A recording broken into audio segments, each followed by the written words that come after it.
Hello అండి, welcome to Suku Siva vlogs. నేను మీ Sukanya. Guys, big boss season మాత్రం సుమా రాకపోతే ఇన్కంప్లీట్గా ఉన్నట్టే ఉంటుంది. సుమా వస్తేనే సీజన్ కంప్లీట్ అయినట్టు. ఎట్లకెళ్ళికి సుమాని అయితే తీసుకొచ్చారన్నమాట. యాక్చువల్లీ సుమా ఒక 2 days ముందే రావాల్సిందే, బట్ డిలే అయిందన్నమాట. ఇది మనకు నిన్న జరిగింది. నిన్న లైవ్ కట్ చేసేసి సాటర్డే రావాల్సిన ఎపిసోడ్ది నిన్న షూటింగ్ ఉంటుంది అన్నమాట. సో మనకు ఆ లైవ్ ఈరోజు చూపిస్తుంటారు. దానివల్ల అయితే మనకి ఈరోజు ప్రోమో రిలీజ్ చేశారు. ఇంకా నాగార్జున గారు వచ్చిన తర్వాత ఎపిసోడ్లో మనకు ఫ్రైడే రోజు ఏం జరిగింది అనేది ఆ లైవ్ కొంచెం చూపిస్తారు కదా, మొత్తం కూడా చూపించరు.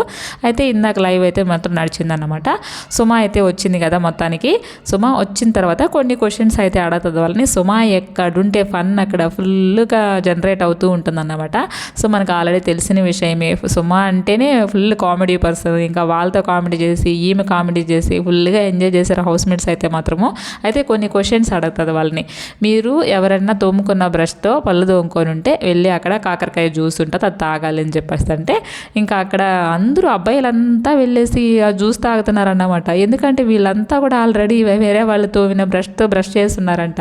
అది ఇంకా మన ప్రేరణ అడుగుతుంది, ఏంది అలా కూడా చేస్తున్నారా అంటే మన గౌతమ్ అంటాడు, లేదు అది గర్ల్ ఫ్రెండ్ బ్రషే కదా, ఏమవుతుంది అని అంటే, గర్ల్ ఫ్రెండ్ బ్రష్ అయినా కూడా ఎలా తోముతారు అసలుకి అబ్బాయిలు అంతే గబ్బు అని చెప్పేసి అనిపించింది నాకు కూడా.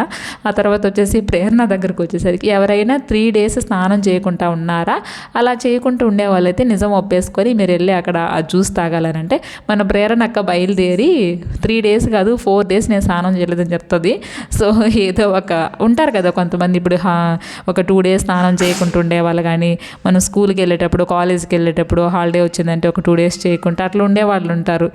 సో ఆ టైప్ ఆఫ్ మెంటాలిటీ ఏవో మన ప్రేరణ అక్కది కూడా. సో ఆ తర్వాత కొన్ని క్వశ్చన్స్ వాళ్ళని అడుగుతుంది. నేను ఆడియన్స్ పాయింట్ ఆఫ్ వ్యూ నుంచి కొన్ని క్వశ్చన్స్ అయితే మిమ్మల్ని అడగాలనుకుంటున్నాను. అయితే గౌతమ్, నీ గురించి చెప్పు, నువ్వు యష్మితో ప్రేమ అది నిజమేనా ఏంటి అని అంటే, ఇంకా గౌతమ్ అంటాడు, ప్రేమ అయితే కాదు, ఒక టైప్ ఆఫ్ క్రష్, నాకు ఇన్ఫాచ్యువేషన్ అని చెప్పి చెప్తాడు అన్నమాట. సో ఇంకా నిఖిల్ దగ్గరకు వస్తుంది. నిఖిల్, ఏంటి సోనియాతో యష్మితో వీళ్ళతో క్లోజ్గా ఉన్నావు కదా నువ్వు, ఇప్పుడేమో బయట నుంచి వచ్చిన ఎక్స్ కంటెస్టెంట్స్ నిన్ను ఇట్లాగా యూజ్ చేసుకున్నావు యష్మి అని చెప్పి అంటున్నారు. దానిపైన నీ ఒపీనియన్ ఏంటి, ఎంతవరకు నిజం అని చెప్పంటే, నేనైతే ఒక్కటే చెప్పాలనుకుంటున్నాను, యష్మి విషయంలో నేను ఎటువంటి మిస్టేక్ చేయలేదు. జస్ట్ మా ఇద్దరి మధ్య ఫ్రెండ్షిప్ మాత్రమే ఉంది. తను ఫ్రెండ్గా ఉంది, నేను ఫ్రెండ్గా ఉన్నాను. తను చాలా జెన్యూన్ పర్సన్. నేను దీని గురించి ఎక్కువ కూడా మాట్లాడాలనుకోవడం లేదు. నేను తనని ఏ రకంగా యూస్ చేసుకోలేదని చెప్పి చెప్తాడన్నమాట.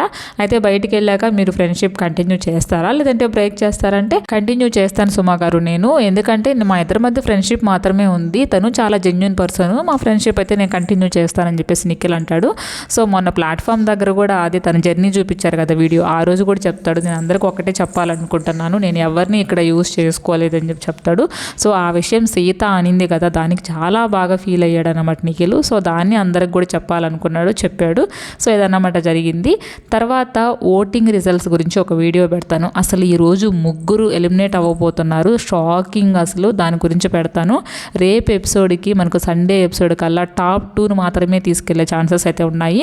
రిమైనింగ్ 3 members ఎవరైతే ఉన్నారో వాళ్ళందరినీ ఈరోజు ఎలిమినేట్ చేయబోయే అవకాశాలు అయితే వెరీ వెరీ హై. సో మీరు నోటిఫికేషన్ ఆన్ చేసుకోండి, వీడియో అప్లోడ్ చేయగానే మీకు నోటిఫికేషన్ వస్తుంది, హ్యాపీగా చూడొచ్చు. వీడియో నచ్చితే ఒక లైక్ కొట్టి అలాగే మన ఛానల్ సబ్స్క్రైబ్ చేసుకోండి. Thank you for watching my video. Bye.